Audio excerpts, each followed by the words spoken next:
Welcome to the showcase. Yep, this is the one. There's no other channel like this. I interview entertainers because I believe people like to know about entertainers and how they achieve their success. Without yabbling on too much today, I'm going to introduce our second guest from the good old USA, a gentleman I've been talking to for a while now, and he needs your help as well. So we're going to discuss that. I'd like to introduce Dave Parker.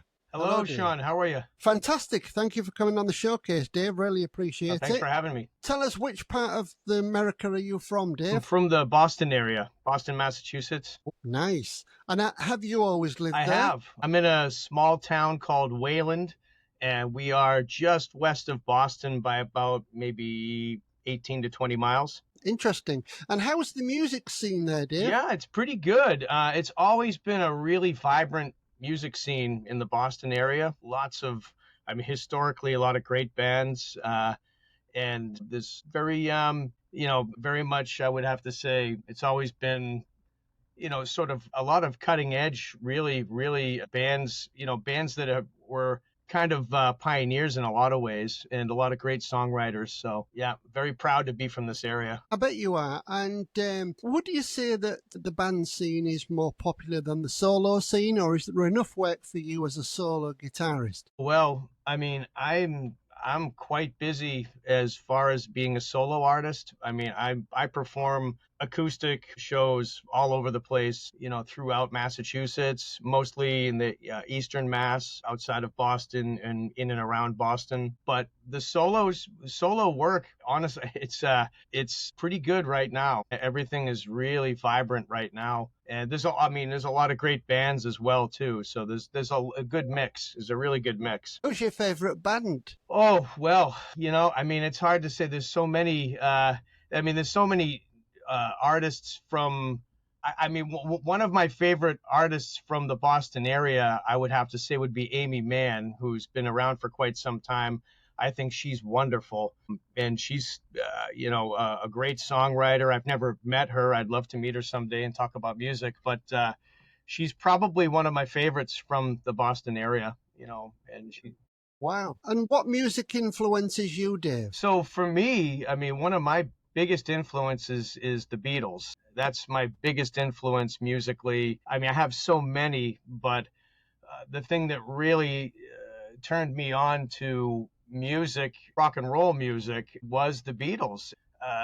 I discovered, I had heard it as a little kid in the 70s. I had heard AM and FM radio as a kid. I heard a lot of the hits and stuff, but I never really got my first album until I was about 10. And then I was off and running. I just took on to that and sang along with the records before I even picked up the guitar, really, which I started playing guitar at age 11.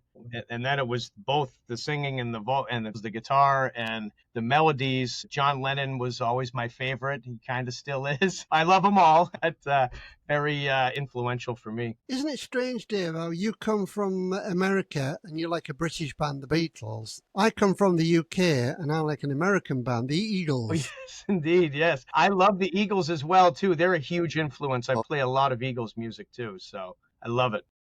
Me too. It's got great melodies, great sing-along tunes, and I suppose when you look at the Beatles and the Eagles, you could make a good night of just those two bands alone, can't you? The songs are so popular, Dave. Absolutely. The influence that the Beatles had on the Eagles, they were huge fans. Ah. So I watch a lot of. I'm kind of like a documentaries junkie. I watch a lot of rock and roll documentaries.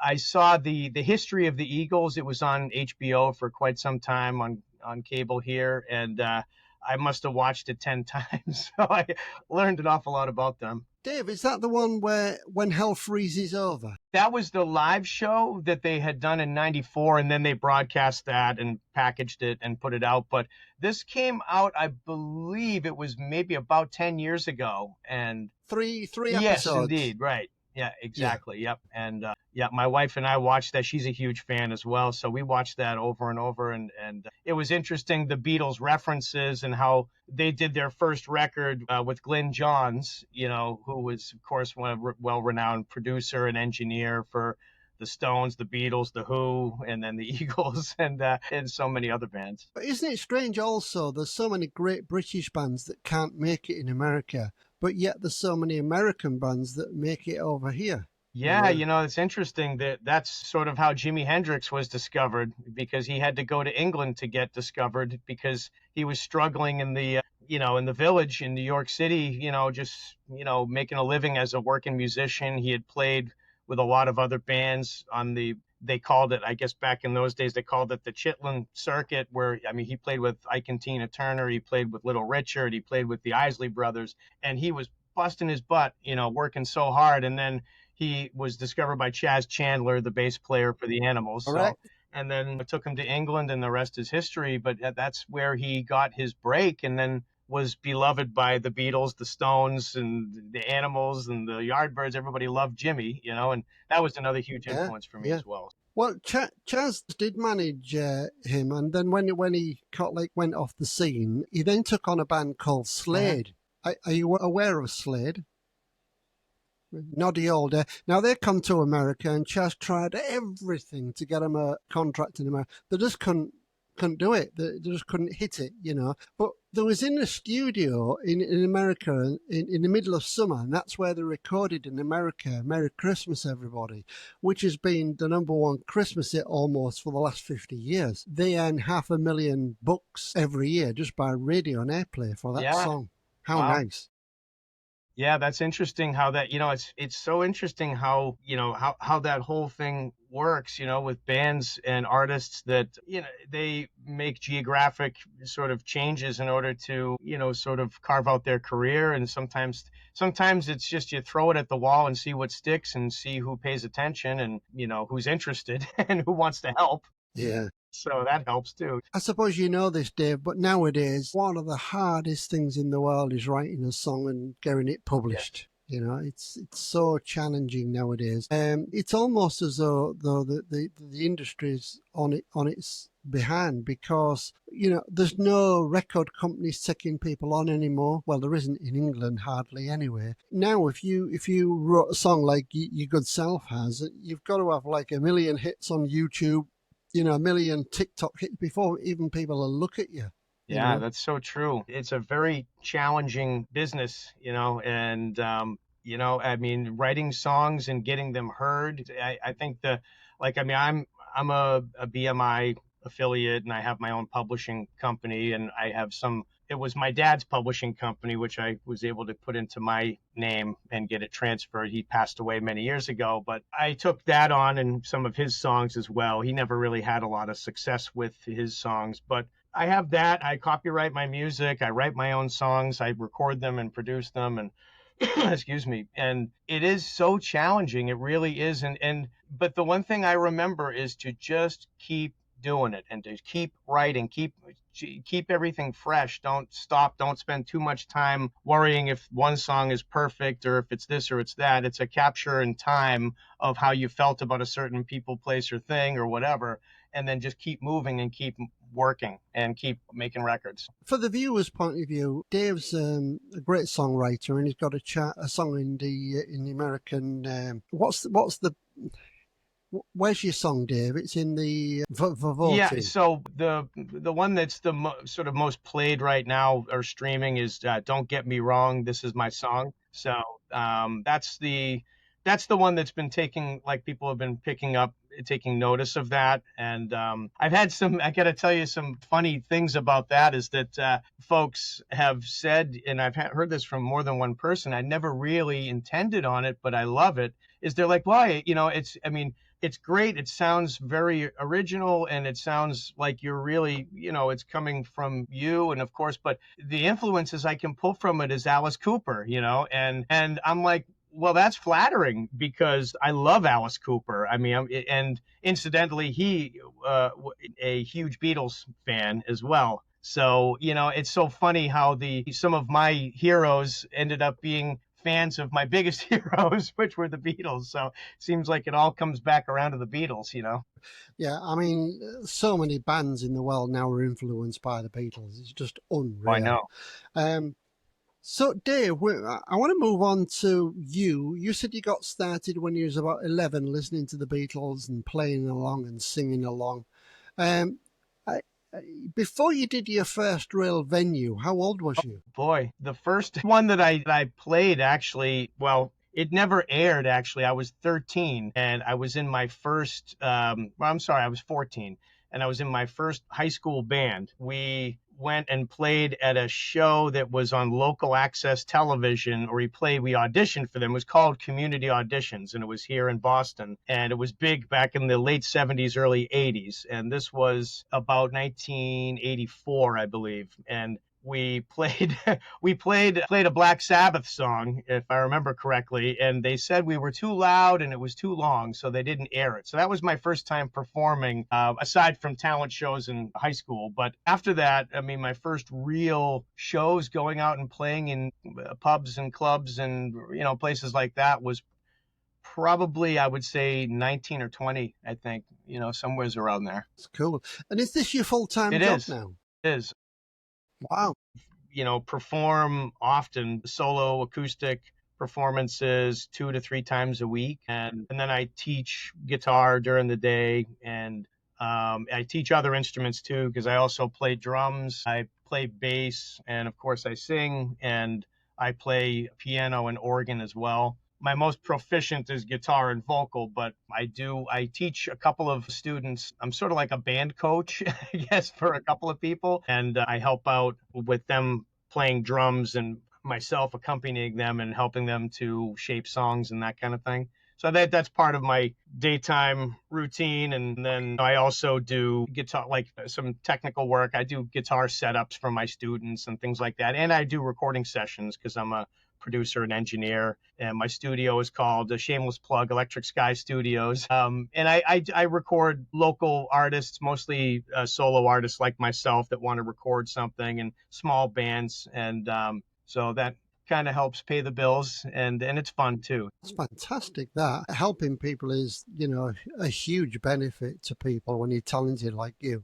Is there a need would you ever fancy being a promoter? I honestly, I wouldn't be against something like that. I mean, because I've always been a team player and a motivator, and I do believe I was meant to, create music, but also help other people to achieve their musical goals. So that's, yes, an answer. Sorry to give you the roundabout answer, but yes, I would say that wouldn't be right now. I don't know that I would jump into that, but possibly in the future. Interesting to know. Interesting to know. Yeah, there are so many great acts in the UK that want to come over to America, and I'm sure there's some room or movement for it.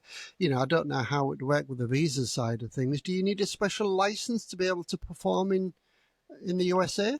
I mean, you may need a sort of a work, like a work visa, possibly. I'm not 100% sure. I'm not that knowledgeable on that aspect, but I do believe, yes, I think you would need like some kind of a work visa in order to accomplish that. It's interesting.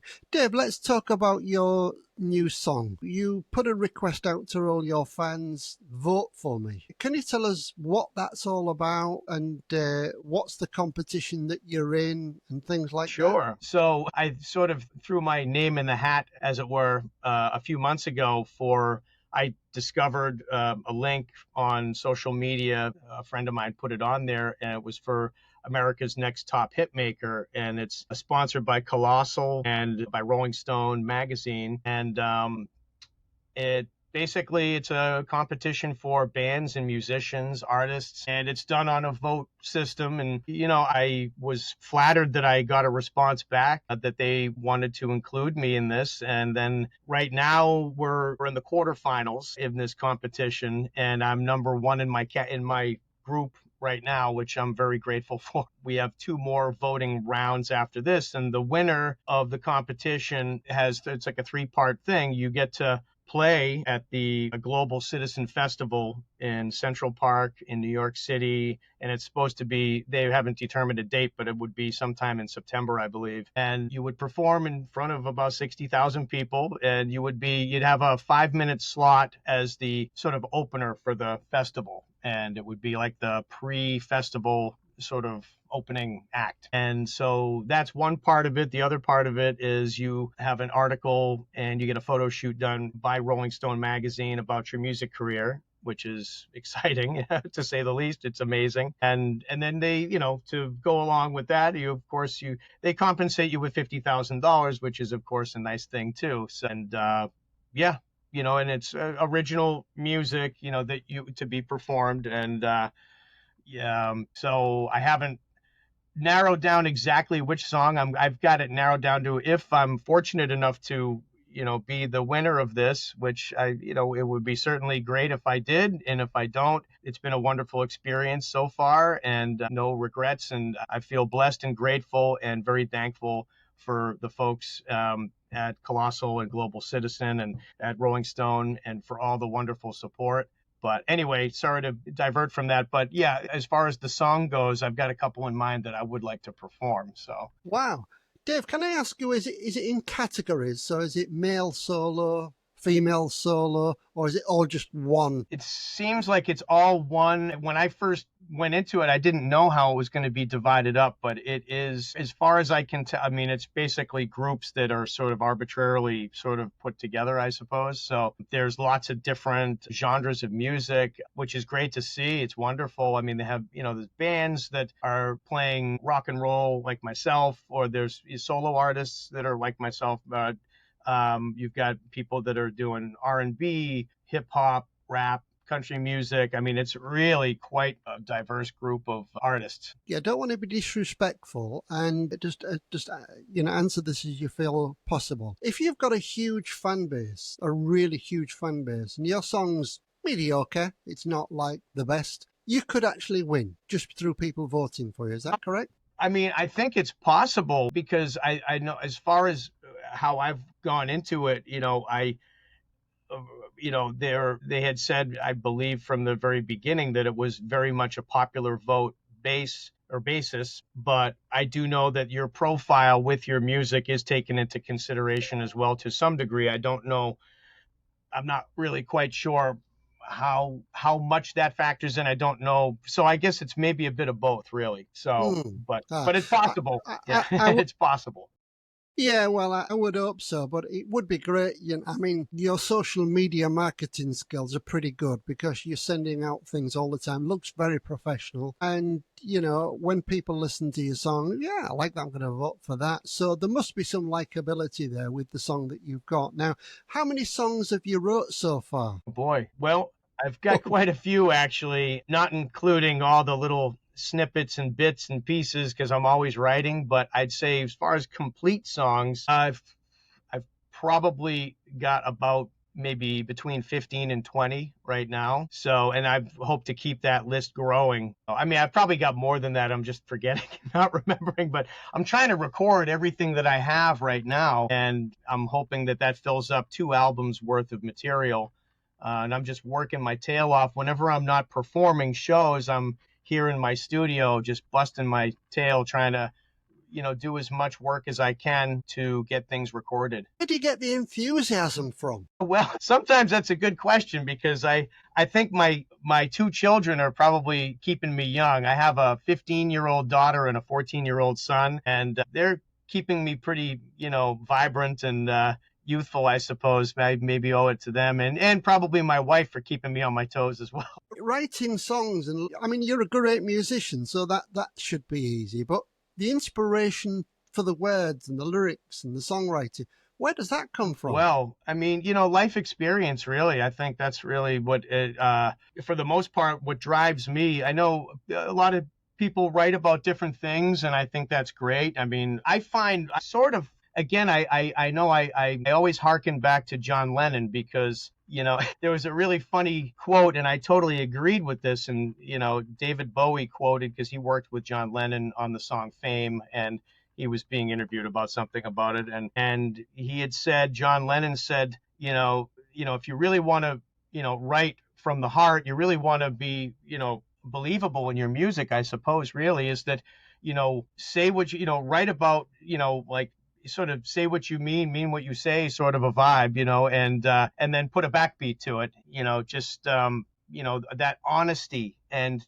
telling your story, really, I think is where it comes from for me. And that's where I like that sort of quote, from John Lennon, because I mean, one of the greatest songwriters, if not the greatest songwriter ever, and how honest those songs truly are, especially, I mean, with the Beatles and then his solo music. I identify with that. That's what inspires me a lot is stuff like that. Storytelling as well is good. Definitely to create like a fictional, sort of character and to do, I like that as well. But the thing that really drives me the most is writing about things that I've been through in my everyday life, in my path, whether it's something that happened yesterday or something that happened 20 years ago, to throw that into a song, because you never know. I've had people at my shows that have come up to me and talked to me about I play a lot of different songs from my catalog, as well as, of course, a lot of cover material. But my songs, the most recent one being Don't Get Me Wrong, This Is My Song, I've had quite a few people come up to me and identify with that because they're reading into that in their own life, which is great, and maybe for me it comes from something specific, but it's nothing more gratifying when people identify with your music, and that inspires me a lot. So,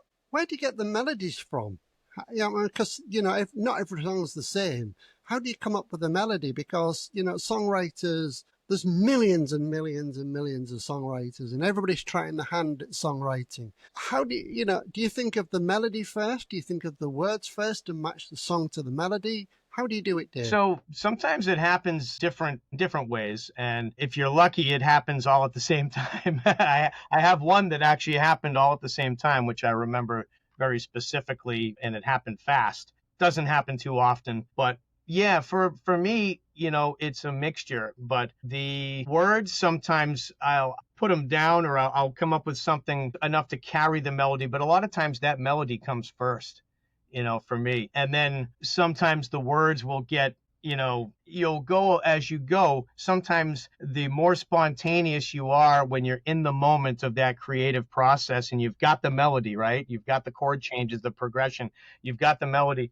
And then sometimes you come up with these gems that just pop out of the air, like, oh, how did that lyric pop up? It's driven by the melody, and then it feeds the other way too. And then it becomes this exciting process that's like, there's nothing better than that. I love the whole process of writing and experiencing that as you're creating. And there's no better buzz than creating a song that just hits a sweet spot lyrically and musically. Interesting. Yeah. I mean, I write songs. I think I'm up to about 7 at the minute, and everyone's very different, Dave, very different. And it's kind of like I've got up to about 7 now. I find I'm slowing down a bit. I don't know. I don't know whether it's because I'm doing too much or my mind's preoccupied or something like that. But with somebody like you who's consistently 12 hours a day on the music, I suppose it just comes and flows, like soup, I mean, sometimes it does. The interesting thing is I take this sort of a really wonderful theory of trying out new material at your live performances, and this comes straight from me being also a very huge Pink Floyd fan. I mean, there's all my favorite bands. I mean, so many of them are, as you mentioned before, British bands, but Pink Floyd and the Beatles, they have such a kinship as well and such a history that goes back many years. But it is kind of this strange coincidence that, I mean, anyway, the thing I wanted to sort of spotlight was they tried out their material before they even recorded it, like Dark Side of the Moon. They toured it a year plus before they released Dark Side of the Moon, and they tried out just to see what worked live and what didn't work, and they did it with other albums too. They did it with other songs, and I thought that was a wonderful way. They did it with stuff that became 2 of the songs on the Animals album. They had different titles, and then they were touring them in 74, and they released them in 77 on the Animals album. Amazing. So I have that in my backlog when I'm performing and I'm playing. I play 3 hours of music. I don't take breaks. Whoa. I never take breaks, hardly ever, unless I absolutely have to, but I keep my audience, and I'm always filling in spots with all kinds of different music because it's only me up there playing, and I want to entertain people, and that's entertainment is the name of the game. And when you're trying out your music, something new, and you want to try out, say, a new lyric or whatever, I did that on this new song that I put together that it started off as an instrumental. And then all of a sudden, I created the vocal melody and I hit that sweet spot. You were asking about melodies and where do they come from? Sometimes you just latch on to the key that you're playing in, and it unfolds naturally, you know. And I studied music theory through my dad and through other people and stuff. And so I always have that knowledge in the back of my mind about theory, and that helps a lot with that whole It does. process. Anyway, sorry to be No, Dave, it's very interesting, especially for people who are watching this and thinking, I'd like to write a song, and listening to yourself. It's interesting to get an idea. Let's say, for example, you're on stage and you're doing Help by the Beatles, then you do 8 Days a Week, then you do Let It Be. Everybody knows the words, then you say, here's my song. Do you see a decline in people listening, or do they still clap and listen? No, you know, it's interesting. I used to always be so conscious of that because I would do exactly what you just said. I would go from an epic song by the Beatles or the Doors. I'm a big Doors fan, or Eagles or Stones, you know, Zeppelin, whatever. And then I would say, but I introduce a lot of the songs. Sometimes I just segue and I try to throw off the audience a little bit, and I'll, you know, sort of, I won't give them all the information about the song necessarily, or I'll say something, well, this is a new song, you know, and, Got you. you know, this is very much, or I'll say, you know, something about how, you know, if I divulge enough to say that I wrote it, I'll say, well, I was inspired by blah, blah, blah, or hey, see if you like this one or whatever. But sometimes I'll just leave it hanging in the air where I won't let them know that I wrote it. And then at the end, I'll see Oh, what their response was and see how they clapped and got how you. they, and then, well, by the way, that's my new single that should be out this summer. Cool, I like it. So, Dave, we're coming to the end of the show. How can, obviously, the song that you've got into the voting system, you've sent me, haven't you? I've got Yeah. it. Yeah. So yeah, the as far as the voting process right now, I mean, like I said, there's 2 more rounds left to go in the competition. Right. So, how can people vote for you Yeah. then? As far as people voting for me, they can do it a number of different ways. They can go to my website, which is www.electricskystudios.com, or you can go to my social media outlet page, you know, all my pages. You can go find me, Dave Parker, on Facebook. You can find me Okay. on Instagram as well, TikTok. I'm on X. I'm on just about every outlet there is. And then all you got to do is click on the tab that, you know, it says vote. You know, you just go to my profile for this competition and you click on that, and then it'll walk you right through it. You can vote, free vote. If you're a Facebook user, you can vote daily for me. And you can also, on top of that, or in place of that, you could, if you're not on Facebook and you want to vote for me and you want to make a donation to a Global Citizen Foundation, you can definitely do that as well, which is for a great cause, which is to end extreme poverty, which, I mean, this is such an amazing organization and such for a great cause. I'm so proud to be part of this, and it's just amazing. So they can vote for me that way as well. So Sounds great. So, I'll put all the links on here when I pre-edit the video, Dave. Because I'd like people. I mean, it'd be nice to get some votes from the UK. I'm not 100% sure that people will do it. I hope they will. And the more you can put it out on this video on your Facebook and things, it's gonna help the algorithm and help as well. So, Dave, last words from you before we end this interview. well, I just want to say, Sean, thank you so much for having me on the show. And I had a blast talking about my favorite thing, which is, of course, music. And yeah, I'm just incredibly grateful for so many things that are happening in my world for music. And I'm just so glad that I met you and we've had a chance to connect and to share our love for music. So it's been a Yeah. pleasure. Well, that's very nice of you, Dave, and very appreciative. And I hope the viewers think the same. Think like me and Dave. We love music, the passion for music. Everybody's got to start somewhere, and all it needs is love and support. And we can help each other. You know, whether you're a budding artist in the UK, America, Canada, wherever you're watching this video, all it needs is to support each other, and because that's how we're going to achieve success. So on behalf of the showcase, I'd like to say a big thank you for Dave.